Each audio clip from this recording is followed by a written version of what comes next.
Okay, in this presentation we're going to look at conditional probability and a worked example that uses conditional probability and all of the associated concepts. This is the type of thing you would sort of see on the first module from your first statistics module in university. So we have an assembly plant which has two suppliers. One is based in England and the other one is based in Spain. So that's two useful pieces of information. Okay, so I got two suppliers. So 60% of my components are coming from the Spanish factory, okay, and the remaining 40% are from the English factory.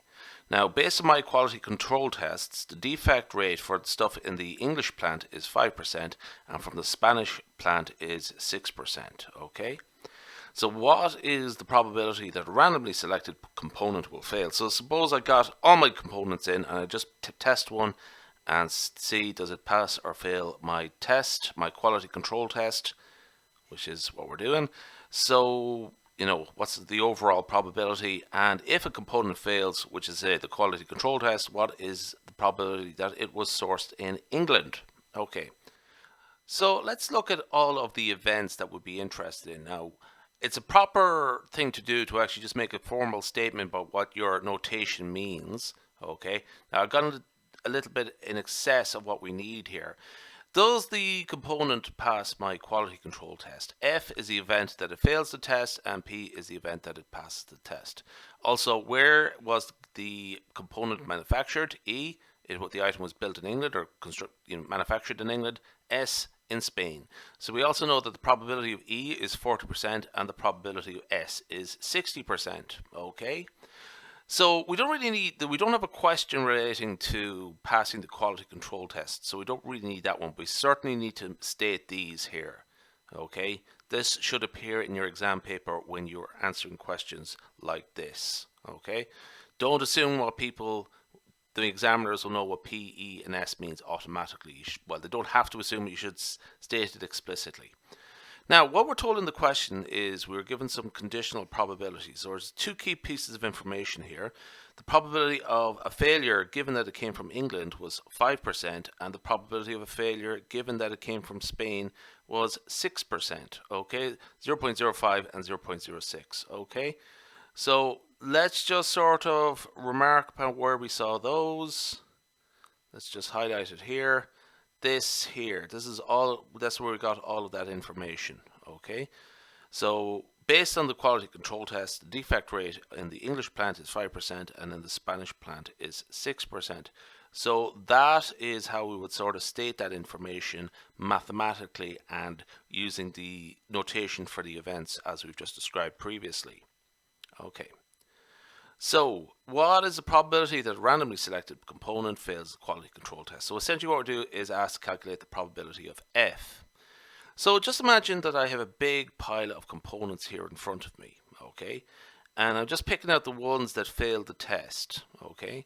So I can actually sort of separate these out into two bunches. The ones that have failed the test and come from England, and the ones that have failed the test and come from Spain, okay?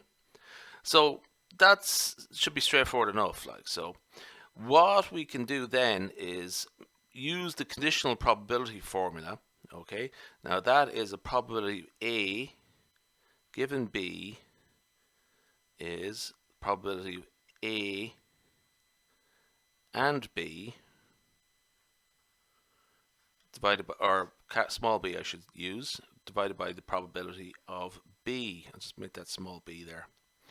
Now, essentially what we could do is rearrange that mathematically to state the following, that the probability of F and E can be written as, just basically cross multiplying this above, okay, can be written as the probability of F given E times the probability of E. Okay, and likewise the probability of F and S can be written as the probability of F given S times the probability of S. Okay, so essentially this is the key step here, being able to go from here to here by rearranging that conditional probability formula there. Okay, so just essentially cross multiply both sides of this by this expression here by PB, and that's how that works. Okay. Likewise, we do the same thing for S, Spain. Probability of F and S can be written as the probability of F given S times the probability of S. Okay. So we are told that the defect rate of the English plant is 5%, and are also told that 40% come from Spain. The probability B, or come from England, is 40%. So 0.05 times 0.40. Okay, and that would give us 0.020. And for Spain, we know that the defect rate, the probability F given S, is 6%, 0.06, and we know that 60% of the components come from Spain, 0.60 probability of S. Okay, so multiplying those out, we get 0.036. Add the two numbers together, and what we get is the overall probability of failure, 0.056, which is close enough to the numbers that we were given, actually, 5% and 6%. You should more or less sort of be reasonably consistent with those two numbers there, particularly as the probabilities of the Spanish and English plants are fairly close. Okay. Now, what is the probability the randomly selected component, sorry, it's not a component, it's a hard drive, it's a component, comes from England, given that it fails the quality control test? Okay, that's just a little typo. So what we're asked to do here is calculate the probability of E given F. Okay, so here is where we are going to use the conditional probability formula again. The probability of E given F is the probability of F and E, which is essentially E and F, just the same thing, divided by the probability of F. Okay, so we already found out that the probability of F is 0.056. Now, just recall, what is the probability of F and E? Well, we actually found that out previously, okay, if you recall. So just remark upon it here. We found it out here. It's probably F and E. We found that to be probability of F given E times the probability of E, and that worked out to be 0.020. So that's why we have that there, 0.020 divided by 0.056, and that means it is our probability of E given F is 0.3571. The probability that of all our defective components, 35% of them come from England. Okay, we'll leave it there.